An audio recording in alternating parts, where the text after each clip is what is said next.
In 1841, two Scotsmen ran the largest narcotics operation in human history. The British Empire didn't shut them down, it gave them an island. That island was Hong Kong. The Scotsmen were William Jardine and James Matheson. And the firm they built is still trading on the Hang Seng today. Start with the men because the receipts begin with them.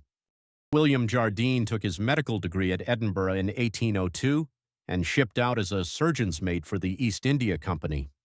By his 30s, he had quit medicine for cargo, and his cargo increasingly was opium. James Matheson, a younger Highlander, arrived in Canton with a head for shipping insurance and a contempt for the company's monopoly.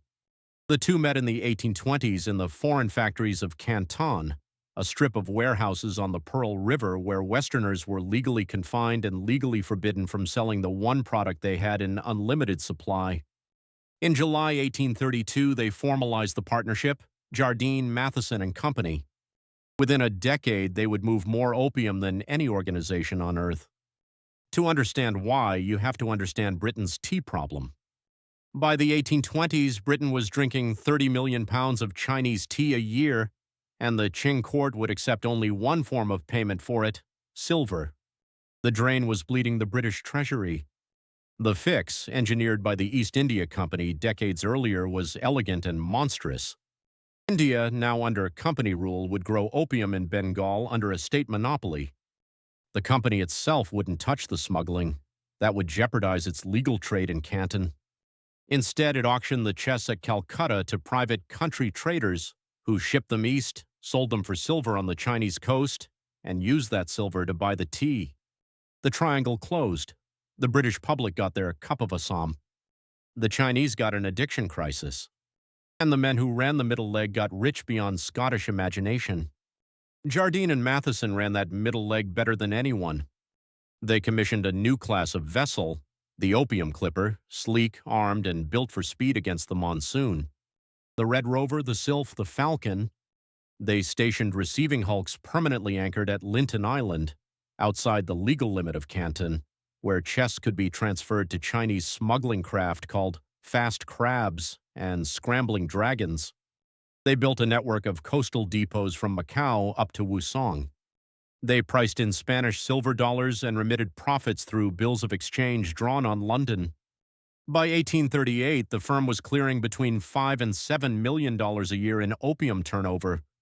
Chinese imports of the drug had risen from roughly 4,500 chests in 1800 to over 40,000 chests in 1838, about 2,800 tons of refined opium, flowing into a country that had banned it in 1729. Silver was now flowing the other way. Modern estimates put the net outflow from China during the 1830s at around 34 million silver dollars. The Qing currency system began to wobble. And in Beijing, an emperor finally decided to act. In March 1839, the Daoguang Emperor sent Commissioner Lin Zexu to Canton with absolute authority to end the trade. Lin did something no Western trader expected. He won. He blockaded the foreign factories, confined the merchants inside them, and demanded the surrender of every chest of opium afloat off the coast. After 6 weeks of siege, the British Superintendent of Trade, Charles Elliot, ordered the merchants to hand over their stock, but crucially, he did so in the name of the Crown, promising compensation from London. 20,283 chests were surrendered. Lin had them mixed with lime and salt and flushed into the sea at Humen over 23 days. The street value destroyed was roughly £2 million sterling, call it $250 million today. And here is the pivot the textbooks soften. That confiscation receipt, signed by Elliot, converted private smuggling losses into a sovereign British debt. The cartel's bad quarter was now Her Majesty's problem. William Jardine had already sailed for London in January 1839, sensing the storm. He arrived as the perfect lobbyist, wealthy, sober, and carrying ledgers. He met Foreign Secretary Lord Palmerston in person and handed him what historians now call the Jardine Paper, a detailed memorandum specifying which Chinese ports to attack, how many warships and troops would be required, what indemnity to demand, and which islands to seize as permanent bases. Palmerston used the document almost verbatim. The expeditionary force that sailed in 1840 carried 16 warships, 27 transports, and 4,000 troops.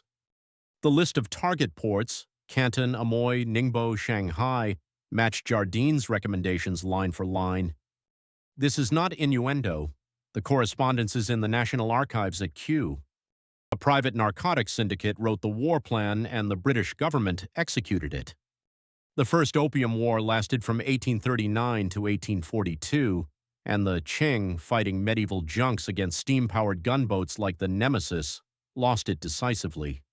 The Treaty of Nanking, signed August 29, 1842 aboard HMS Cornwallis, demanded 21 million silver dollars in indemnity. 6 million of that was earmarked specifically to reimburse the merchants for the opium Lin had destroyed. 5 treaty ports were open to British trade, and Article 3 ceded, in perpetuity, a sparsely populated island off the mouth of the Pearl River, Hong Kong. The official British justification was that the Navy needed a deep-water anchorage. The unofficial reality was simpler. Jardine Matheson needed a base outside Qing jurisdiction where opium could be warehoused, financed, and re-exported legally, at least legally under British law. Hong Kong was that warehouse. The firm moved in before the ink was dry. At the very first land auction in Hong Kong, held in June 1841, more than a year before the treaty was even signed, Jardine Matheson bought Marine Lot No. 1. They built their headquarters at East Point on the north shore of the island, with godowns, a wharf, a foundry, and crew quarters. They financed the colony's first newspapers, sat on its first legislative council, underwrote its first insurance company, and effectively backstopped the Hong Kong and Shanghai Banking Corporation when it was founded in 1865. The colonial government taxed opium imports and used the revenue to pave the streets. By the 1880s, roughly a third of Hong Kong's public revenue came directly or indirectly from the drug. The cartel hadn't just been pardoned, it had become the civic infrastructure.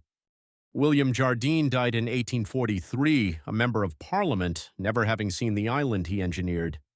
Matheson retired to Scotland, bought the entire Isle of Lewis for £500,000 and was made a baronet. The firm pivoted slowly and respectably out of opium and into shipping, sugar, railways, real estate, and eventually the Star Ferry and Hong Kong land. Today, Jardine Matheson Holdings is a Bermuda-incorporated conglomerate with roughly $40 billion in annual revenue and a portfolio spanning Mandarin Oriental hotels, dairy farm supermarkets, and a controlling stake in some of the most valuable real estate on Earth, a portfolio whose original deed traces back to Lot No. 1, paid for in the silver of a war they had personally lobbied into existence. Here is the pattern, and it is the same pattern we saw with United Fruit in Central America. A private firm reaches a scale where its commercial losses become an imperial casus belli, and the state that should regulate it instead deploys gunboats on its behalf. The Banana Republic wasn't invented in Honduras. It was field-tested at Lintin Island half a century earlier in chests of Bengal opium. The story you've been told is that Britain founded Hong Kong and a great trading house grew up inside it. The receipts say the opposite. The trading house was there first.